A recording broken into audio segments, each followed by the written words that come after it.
Hello, 8th graders, B and A. Today we are in page 608, North American Cultures. Are you ready? Native North Americans lived in places with very different landforms, weather, and vegetation. Each group developed a way of life that matched its resources, including unique beliefs, languages, and traditions. Historians divide later groups into 10 culture areas. These are described in this section and shown on the map at the end. Okay, let's open our book, page 608, North American Cultures. Let's begin. North American Cultures, Key Ideas. Much of our knowledge of early North American cultures comes from the archaeological evidence they left behind. Native American cultures were shaped by where people lived. There were many diverse Native cultures in North America. Try to make sure that you write in your notebook every single key term. However, we want to mention a few of them here, such as wigwam, a round home formed by bending trunks of young trees and tying them together. Another key term is longhouse, a home similar to a wigwam but rectangular in shape. The next one, key term, is teepee, a portable cone-shaped home.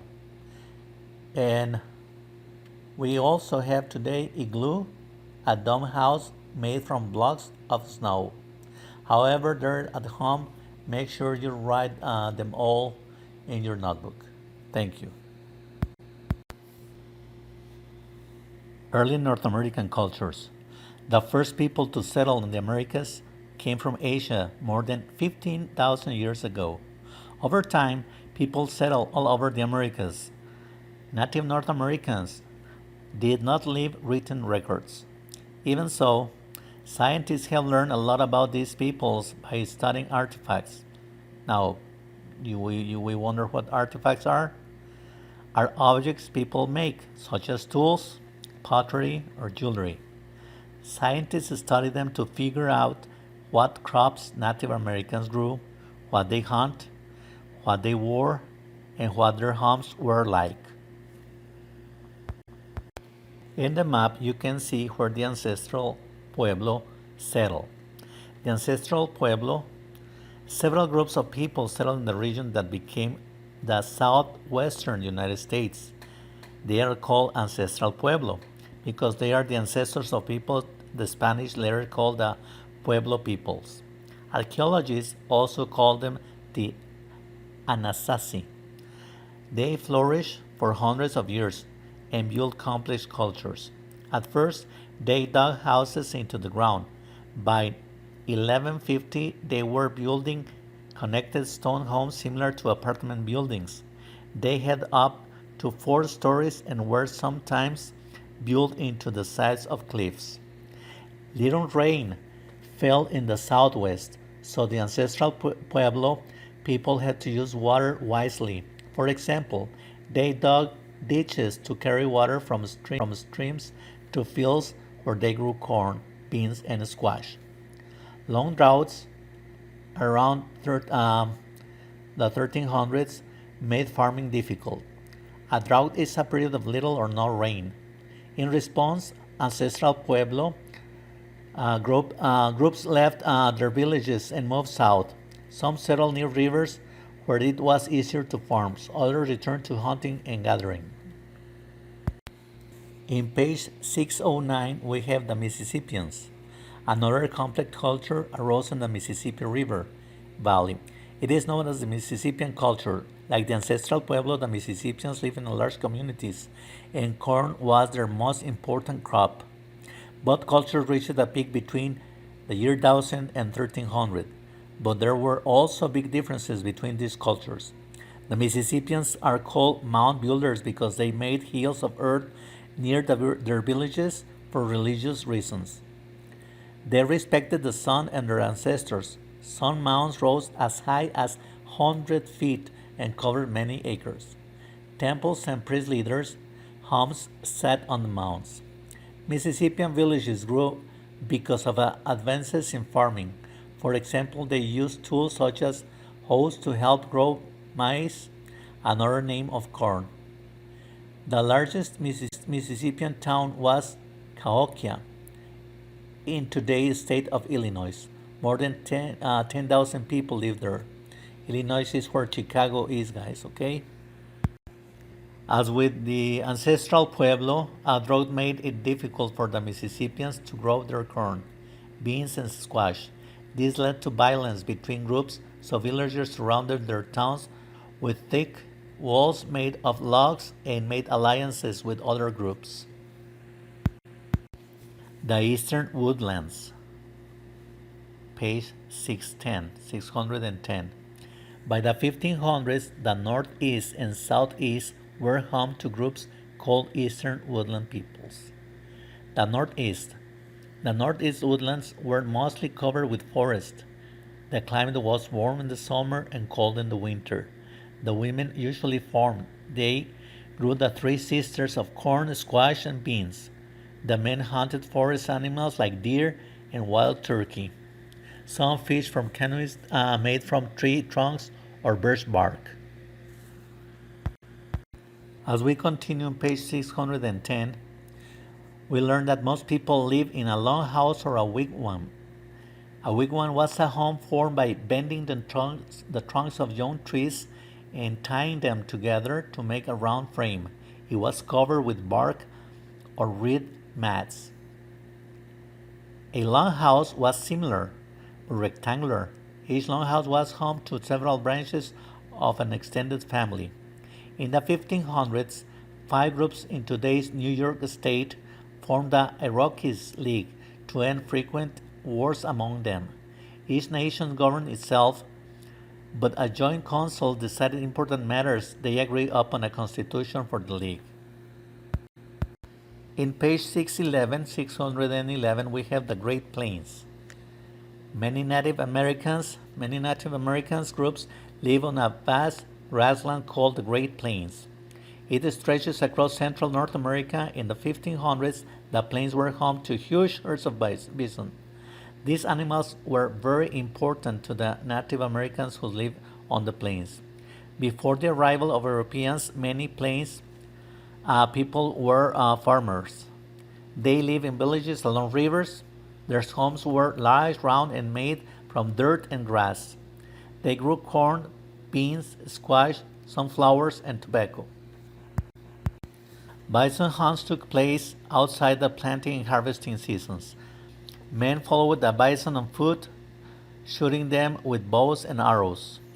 When the hunt was over, women prepared the animal's skin, called the hide, to make leather. They made tools from bones and cooking pots from the stomachs. They used most other parts of the animal for food. Europeans brought horses to North America. Hunting from horseback quickly became part of plains life. Horses easily carried goods, allowing more groups to become immigrants. That means that they moved from place to place rather than staying in villages. Migrant groups lived in portable cone-shaped homes called teepees. Some people used dogs to drag their teepees from place to place, but horses later took their place. The sun dance was a religious ritual that took place during the spring or summer. The members of a tribe all gathered in one place to watch warriors dance several days without eating or drinking. They believed that these efforts will help the whole group in the coming year. We're on page 212. 212, the North and Northwest. Northern North America includes three culture areas. They are the Arctic, the Subarctic, and the Pacific Northwest. Northwest Arctic cultures. Arctic people live in several different types of homes. Some homes were built partly underground and covered with sod. Other homes were small rounded structures covered with tree branches. Some live in igloos during the winter. What are igloos? Are dome houses made from blocks or of snow. Those people usually live in tents or underground homes during the summer. In page 613, we find the Northwest Coast. Peoples of the Northwest cultures lived along the coast of the Pacific Ocean. They had a rich and varied environment. The climate was neither very hot nor very cold. Forests provided plenty of game and plant foods. Food was so plentiful in the Northwest that people did not need to farm.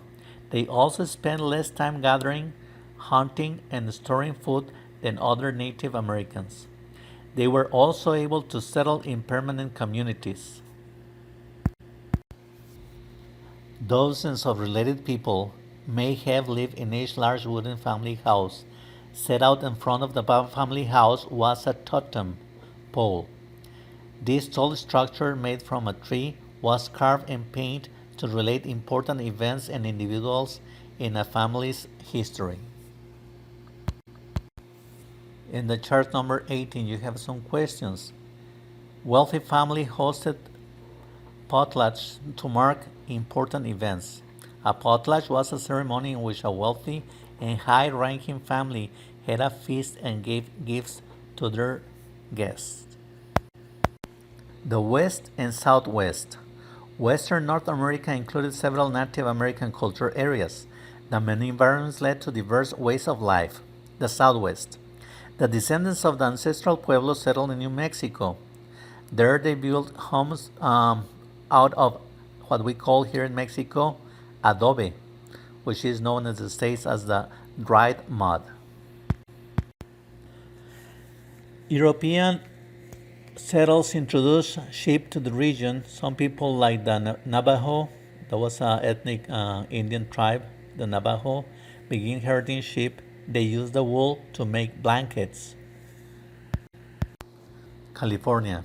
As in the Plateau area, the California Native American groups were very diverse. There were many types of houses and ways of life. Most people were hunter gatherers. Though a few groups farmed, many people who lived in California relied on acres that they grown into flour. Now you have some learning applications here. You can see that we have some questions. What are the three cultural regions of northern North America? Please reply via Nemex. Get a copy from your notebook. Thank you. Here in the chart 22, disregard what it says, student workbook page 247, disregard that. Don't pay attention to that. However, there is a question that I want you to please answer in your notebook. You see the divisions among those different groups, ethnic groups. And the question is, how did these Native American groups adapt to their environments? Okay, please send the answer, write in your notebook and send the answer through Nemex. Thank you, guys. And finally, apply learning. Make sure you answer key terms, key ideas from the first page on this lesson, which is page number 608. And then later on, make sure that you also answer 615 in your notebook. We're looking just for answers. Will be fine for 615, the section 2 assessment. However, for key terms, key ideas, write the whole thing on your notebook, and please send the file via Nemax. And remember, guys, attach the name of the file while you're sending it in Nemax. Thank you. Have a nice day.